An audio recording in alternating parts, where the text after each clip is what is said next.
Hello friend, मी प्रवीण. स्वागत आहे तुमचं प्रवीण प्लस IQ मध्ये. बघा मित्रांनो, आपण प्राचीन महाराष्ट्र म्हणजेच राज्यसेवेच्या प्राचीन इतिहासाच्या दृष्टिकोनाने आणि महाराष्ट्राचा विशेषतः महाराष्ट्राच्या इतिहासाच्या दृष्टिकोनाने आणि PSI STI कंबाईन या एक्झामसाठी आणि अतिशय महत्त्वाचा टॉपिक जे आहे ना, महाराष्ट्राचा इतिहास जास्तीत जास्त क्वेश्चन विचारले जातात यामध्ये. त्यानुसार आपण महाराष्ट्राचा डिटेल आपण 11वीचे स्टेट बोर्डचे बुक आहे त्यानुसार आणि नागेश सरांचे जे नोट्स आहेत खूप ऑथेंटिक नोट्स आहेत, खूप महत्त्वाचे नोट्स आहेत असं मित्रांनो. या नोट्समधून तुम्हाला बाकी इतरत्र काही वाचायची गरज नाही आणि जास्त वाचण्याच्या भानगडीत पडू नका, कारण की आपल्याला नेमका आयोग सोप्यामध्येच एक क्वेश्चन विचारतात आणि त्यामध्येच आपण कन्फ्युजन होतो. तर कन्फ्युजन व्हायला नको मित्रांनो. म्हणून मी पूर्ण डिटेल्समध्ये तुम्हाला महाराष्ट्राचा इतिहास, विशेषतः महाराष्ट्राचा इतिहास आपण डिटेलमध्ये जाऊया आणि कंप्लीट करूया. त्यासाठी मित्रांनो तुम्हाला एक करावं लागेल की तुम्हाला यामधून का नाही व्हिडिओमध्ये का नाही महत्त्वाचे जे काही आहेत ते तुम्हाला नोट करावं लागेल, किंवा तुम्हाला व्हिडिओ पुन्हा डाउनलोड केल्यानंतर पुन्हा बघण्यासाठी हॅबिट बनावं लागेल या व्हिडिओची, जेणेकरून तुमच्या कानी या नोट्सवर कानी पुरेपूर ताबा असला पाहिजे. तर जास्त वेळ न घालवता आपण व्हिडिओ स्टार्ट करूया. आणि मित्रांनो, एक गोष्ट म्हणजेच की आपण हे प्राचीन जे महाराष्ट्राचा इतिहास आहे, जे 11वी स्टेट बोर्ड आहे त्यावरून जास्तीत जास्त नोट्स म्हणजे त्यावरूनच मुलांचा जास्त भर त्या बुक्सवरून आहे आणि आयोग पण त्या बुक्समधून जास्त प्रश्न विचारतात, म्हणून त्यावर आपण जास्त भर देऊया. तर डिटेल्समध्ये महाराष्ट्राचा इतिहास बघूया आपण, विशेषतः इन्क्लुडिंग आपलं भारताचा आधुनिक भारताचा इतिहास. तर बघा मित्रांनो, तर आपल्याला आता प्रश्न नेमकं बुक्समधून प्रश्न येतात. तर आपल्याला आपण जेव्हा वाचन करतो तेव्हा पेजवर लक्ष द्यायचं की या पेजमधून नेमकं आपल्याला क्वेश्चन कुठून येईल हे विचार करा मित्रांनो. ते पुरं पेज आपल्याला वाचण्याची गरजच पडणार नाही. पण जर आपण UPSC किंवा इतर एक्झाम जर घेत असाल तर आपल्याला सायमल्टेनियसली आणि एका सूरमध्ये आपल्याला ते पाठांतरासाठी आवश्यक आहे, की कारण की आपल्याला जर डिस्क्रिप्टिव्ह पेपर मेन्स लिहायचा असेल UPSCचा तर आवश्यक आहे. जर आपण MPSCचा अभ्यास करत आहोत आपल्याला ऑब्जेक्टिव्ह क्वेश्चन सॉल्व करावं लागते मित्रांनो, म्हणून जास्त डीपमध्ये वाचण्याची काही गरजच नाही. म्हणून आपण क्वेश्चन कुठून येतात तेच फक्त आपल्याला मेन्शन करत का नाही समोर आपल्या डोक्यामध्ये सेट करत जायचं आहे. तर बघा मित्रांनो, इथून एक प्राचीन आपल्या महाराष्ट्राच्या याच्यातून आपल्याला क्वेश्चन येऊ शकतो की कौटिल्याच्या अर्थशास्त्रामध्ये जे काही कौटिल्याचा ग्रंथ होता अर्थशास्त्र, त्यामध्ये आणि अश्मक आणि अप्रांत येथील आणि पावसाच्या प्रमाणाचे काही उल्लेख आहे. तर बघा, हे डायरेक्ट टू डायरेक्ट आपल्याला विचारतो की कौटिल्याच्या अर्थशास्त्रामध्ये की अश्मक आणि अप्रांत येथील काही पावसाच्या प्रमाणाचा काही उल्लेख आहे. आपण जर वाचला नसेल तर आपण विचार करेल की कौटिल्याच्या अर्थशास्त्रामध्ये याचा कुठं उल्लेख असेल. तर बघा, असं होऊ शकते. इसवी पूर्व 3ऱ्या शतकात काही सम्राट अशोकाच्या काळात महाराष्ट्र प्रदेशात धर्मोपदेशकांना बौद्ध धर्माचा प्रचार करण्यासाठी पाठवल्याचा काही उल्लेख शिलालेखातून काही आपल्याला प्राप्त होतो. बघा, इसवी पूर्व 3ऱ्या शतकामध्ये जे काही काळात आहे महाराष्ट्र प्रदेशात काही धर्मोपदेश दिले, बौद्ध धर्माचा प्रचार करण्यासाठी आपल्याला जे काही शिलालेखातून जे काही उल्लेख आहेत ते शिलालेखातून आपल्याला बघायला मिळतात. तर इसवी पूर्व 2ऱ्या शतकात काही सातवाहनाच्या नाणेघाटातील काही लेखात काही महाराष्ट्र असा उल्लेख आहे. बघा, सातवाहनांचं जे नाणेघाटातील काही जे काही लेख आहे त्यामध्ये महाराष्ट्र असा उल्लेख आढळतो. 365 मध्य प्रदेशातील काही फेरन स्तंभलेखात काही राजा श्रीवर्धनाचा सेनापती सत्यनाग हा स्वतःला काही महाराष्ट्रवादी म्हणतो. बघा, जे की इसवी पूर्व 365 मध्य प्रदेशातील फेरन स्तंभलेख आहे त्यामध्ये काय राजा श्रीवर्धनाचा सेनापती सत्यनाग आहे. राजा श्रीवर्धन नाही, त्याचा सेनापती सत्यनाग हे स्वतःला महाराष्ट्रवादी मानतो, एवढं लक्षात ठेवायचं. तर बघा, चालुक्य राजा दुसरा पुलकेशी एवढ प्रशस्तीमध्ये काही रविकीर्ती याने काही महाराष्ट्राचा उल्लेख केल्याचे आढळते. चालुक्यचा राजा जे आहे दुसरा पुलकेशी याने एवढ प्रशस्तीमध्ये रविकीर्ती याने काही महाराष्ट्राचा उल्लेख असा केल्याचा आढळते. सातवाहन कालखंड बघू आपण आता समोर. थोडंसं या व्हिडिओमध्ये आपण डिटेल्समध्ये कालखंडच बघणार आहोत आणि नवीन घराणे बघणार आहोत. तर बघा, सातवाहन कालखंड जे 230 इसवी पूर्व 230 ते इसवी पूर्व 230च म्हणजेच कसं सातवाहनांची ठिकाणी 30 राजांनी काय केलं, एकूण 460 वर्षे महाराष्ट्रावर राज्य केले. तर जागतिक नकाशावर काय म्हणते की महाराष्ट्राला सर्वप्रथम दर्शवणारे जर म्हटलं व महत्त्व प्राप्त करून देणारे जर म्हटलं तर सातवाहनच पहिले असे राजे आहे की महाराष्ट्रातील राजघराणे होते, जे की महाराष्ट्राला ओळख करून द्यायला आणि महत्त्व प्राप्त करून देणार. 460च्या इसवी वर्षामध्ये 460 वर्षे. उपलब्ध ऐतिहासिक साधनावरून काही सातवाहनांचे मूळ स्थान जर बघितलं आपण तर पैठण प्रतिष्ठान ही त्यांची काही राजधानी होय म्हणून असं म्हटलं जाते. कोल्हापूर, पैठण, कराड आणि नाशिक, भोकरदन आणि येथील काही पुरातत्व उत्खननात जर बघितलं तर सातवाहनांचा काही इतिहासात उलगडतो. आणि कारले, भाजे, बेडसे आणि पितळखोरे, अजिंठा, कान्हेरी येथील लेणी, चैत्यविहार, शिलालेख आणि गुणाढ्याची बृहत्कथा, राजा हाल याचा काही गाथा सप्तशी इत्यादी साहित्यातून व परकीय प्रवाशांच्या प्रवासवर्णनावरून सातवाहनांची माहिती मिळते.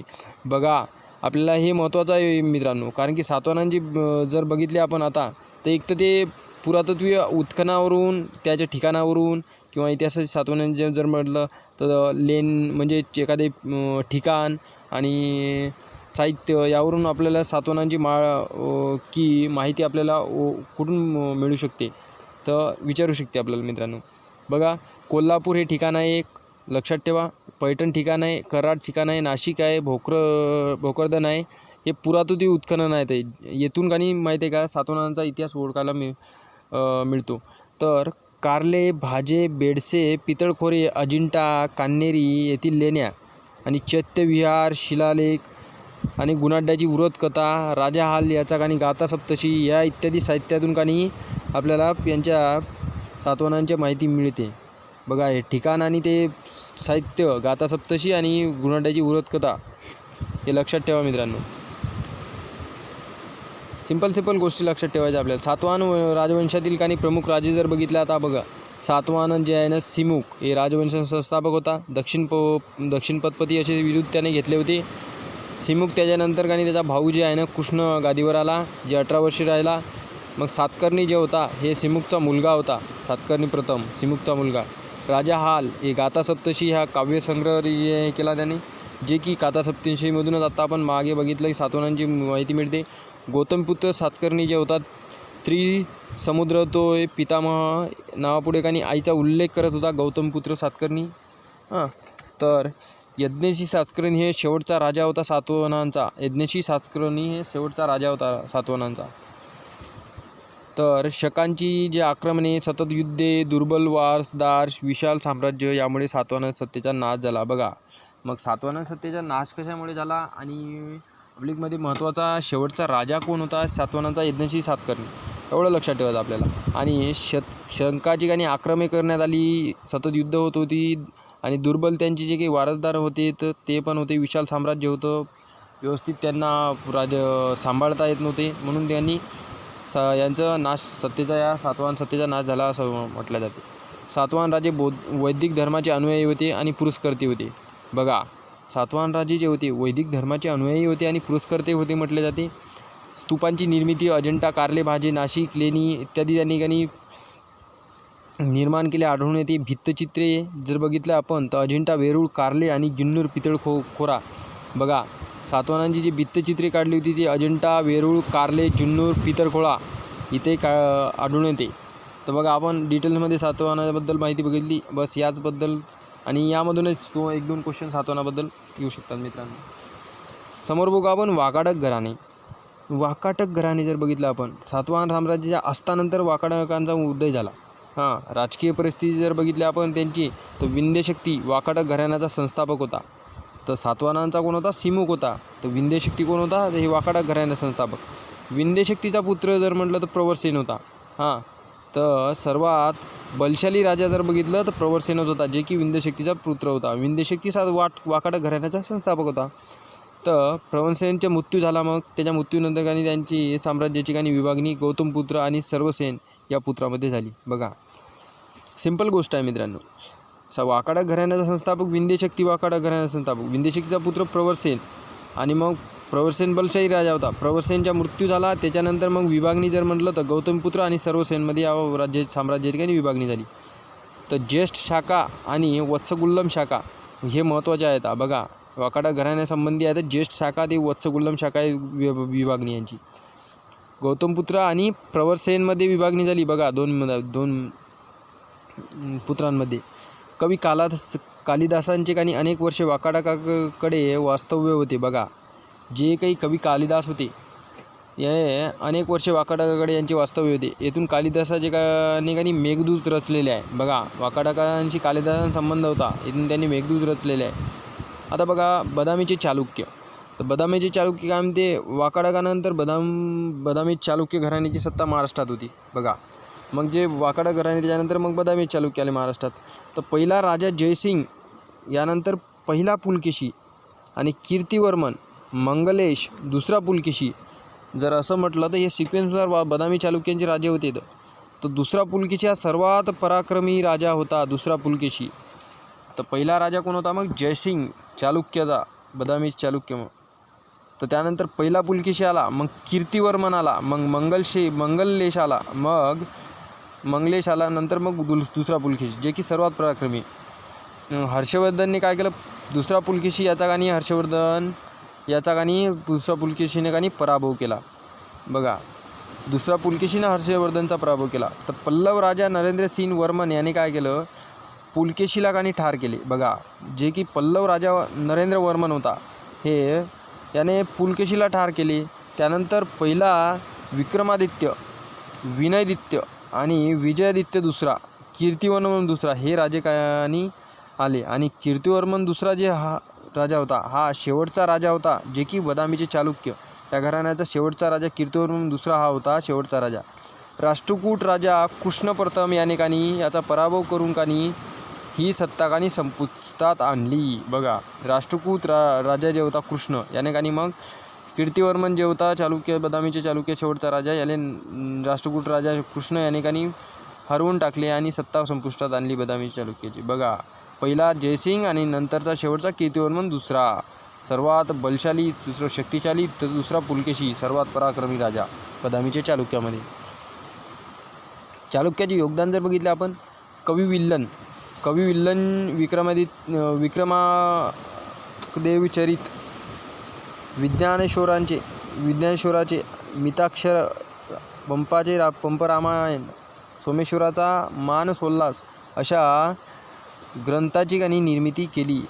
बघा, चालुक्याशी आपल्याला फक्त एवढंच लक्षात ठेवा की जे कवी बिल्लन जे होता, त्या बिल्लनचे जे काही विक्रमांक देवचरित, विज्ञानेश्वराचे मिताक्षरा, पंपाचे रामायण, सोमेश्वराचे जे आहे ना मानसोल्लास, हे अशा ग्रंथाची निर्मिती चालुक्याच्या योगदानामध्ये झालेली आहे. त्यांचे योगदान मिळाले यांच्या ग्रंथाच्या निर्मितीसाठी.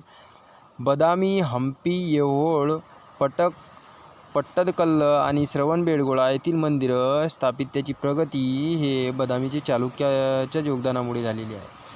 तर ही सर्व मंदिरे द्रविड शैलीची आहेत. बघा, जे काही बदामी चालुक्यांच्या योगदानाने आणि त्यांच्या कार्यकाळामध्ये बांधल्या गेली मंदिरे, ते कोणत्या शैलीचे आहेत, द्रविड शैलीचे आहे. तर मग चालुक्य हे वैष्णवपंथी आहेत. बघा, कोणते पंथी आहेत, वैष्णवपंथी चालुक्य आहेत, लक्षात ठेवा मित्रांनो. राष्ट्रकूट घराणे आले मग मित्रांनो. मग चालुक्याच्या पतनानंतर राष्ट्रकूट, मग इसवी सन 753 सुमारास राष्ट्रकूट राजे महाराष्ट्रावर सत्तारूढ झाले. मग प्रारंभी हे चालुक्यांचे सामंत होते. बघा, हे प्रारंभी चालुक्यांचे सामंत होते. राष्ट्रकूटांची जर बघितलं तर नंदीवर्धन म्हणजेच अचलपूर, सातारा जिल्ह्यातील मान व मराठवाड्यातील लातूर येथे काही सत्ता केंद्रे होती. आपल्याला जर विचारलं राष्ट्रकूट घराण्याची स्थापना त्यांचं जे आहे ना 753 इसवी सन पूर्व, आणि राष्ट्रकूटांची जर बघितलं तर सत्ता केंद्रे जर म्हटलं तर नंदीवर्धन जे अचलपूर, सातारा जिल्ह्यातील मान, मराठवाड्यातील लातूर. बघा, हे राष्ट्रकूटांची काही सत्ता केंद्रे आहेत. दंतीदुर्ग हा या घराण्याचा संस्थापक राजा होता. मित्रांनो, या घराणे जे आहेत राष्ट्रकूट, चालुक्य, बदामी, वाकाटक या घराण्याचे जे संस्थापक आहेत, तर ते आपल्याला ट्रिकनुसारच पाठ करावं लागेल. आणि ट्रिकनुसार होतात. जर तुम्हाला इझी असे समजण्यास मदत होईल तर तुम्ही पाठ करू शकता. कारण की आपल्याला संस्थापक राजे तर पाठ करावंच लागेल, आणि शेवटचा राजा, आणि एखादं विशिष्ट त्या घराण्यामध्ये काही पराक्रमी, तर एवढं लक्षात ठेवावंच लागेल. जास्त वाचायची काही गरजच नाही आपल्याला. बघा, दंतीदुर्ग या घराण्याचा संस्थापक होता राष्ट्रकूटाचा. त्यानंतर त्याचा चुलता जे आहे ना कृष्णप्रथम गादीवर आला. कृष्णप्रथम, बघा, कृष्णपत्र या राष्ट्रकूट घराण्यानेच मग जे बदामी चालुक्य होता, जे शेवटचा राजा होता, त्याच्याने पराभव केला होता. जे की आपला कोणता कीर्तिवर्मन दुसरा याचा आणि शेवटचा राजा चालुक्याचा, याचा पराभव केला होता कृष्णप्रथम. बघा, कृष्णप्रथम या राजाने जगप्रसिद्ध वेरूळ येथील काही कैलास मंदिर बांधले. जर बघा, वेरूळमधील कैलास मंदिर कोणी बांधले? मग कृष्णप्रथम, जे की राष्ट्रकूटाचा राजा होता, याने बांधले. राष्ट्रकूट राजे जैन धर्माचे अनुयायी होते. तर आधी चालुक्य जे कोणी ते द्रविडपंथीय होते आणि जैन धर्माचे राष्ट्रकूट राजे अनुयायी होते. शिलाहार घराणेसमोर मित्रांनो, इसवी सन 1765 राष्ट्रकूट राजा कृष्णप्रथम याने काही चांदोर म्हणजे चंद्रपूर आजचे चा भाग जिंकून या ठिकाणी शिलाहारांना सामंत म्हणून नेमले त्यांनी. मग त्यांनी राष्ट्रकूटांनी काय केलं, राष्ट्रकूट राजाने कृष्णप्रथमने 765 इसवीमध्ये चंद्रपूरला गेला. ते चंद्रपूरचा भाग जिंकला आणि तेथील शिलाहारांना सामंत म्हणून नेमले. मग त्यांच्या वेळेस सामंत कोण होते? शिलाहार होते. शिलाहारांनी गोमंतक येथील वलीपट्टणम येथे आपली राजधानी बसवली. जे गोमंतक होतं शिलाहारांनी, ते वलीपट्टणम ही आपली राजधानी बसवली त्यांनी शिलाहारांनी. तर शिलाहारांनी महाराष्ट्रात दक्षिण कोकण, उत्तर कोकण, कोल्हापूर या 3 ठिकाणी सत्ता केंद्रे स्थापन केली. बघा, उत्तर, दक्षिण कोकण, कोल्हापूर या ठिकाणी 3 ठिकाणी शिलाहारांची सत्ता केंद्रे होती. दक्षिण कोकणाची शिलाहार जर बघितलं आपण, या घराण्याचा मूळ संस्थापक विद्याधर म्हणजे जिमूतवाहन, उस्मानाबाद जिल्ह्यातील तगर हे याचे मूळ स्थान. सोनेरी गरुड पक्षाचे चिन्ह होते याचे. बघा, दक्षिण कोकणची शिलाहार जे होते यांचे जे काय होते, सोनेरी गरुड पक्षाचे चिन्ह होते. आणि कोण होता? विद्याधर जिमूतवाहन होता मूळ संस्थापक दक्षिण कोकणाचा. उत्तर कोकणात शिलाहार जर म्हणलं तर किपर्दी या घराण्याचा मूळ पुरुष होता. कपर्दी. तर कोल्हापूरची शिलाहार जर म्हटलं तर जतीग हा या घराण्याचा मूळ पुरुष होता. दुसरा भोज हा प्रसिद्ध राजा होता कोल्हापूर. बघा, दक्षिण कोकणाचा कोण होता? विद्याधर जिमूतवाहन. उत्तर कोकणची शिलाहार जर म्हटलं तर कपर्दी लक्षात ठेवा.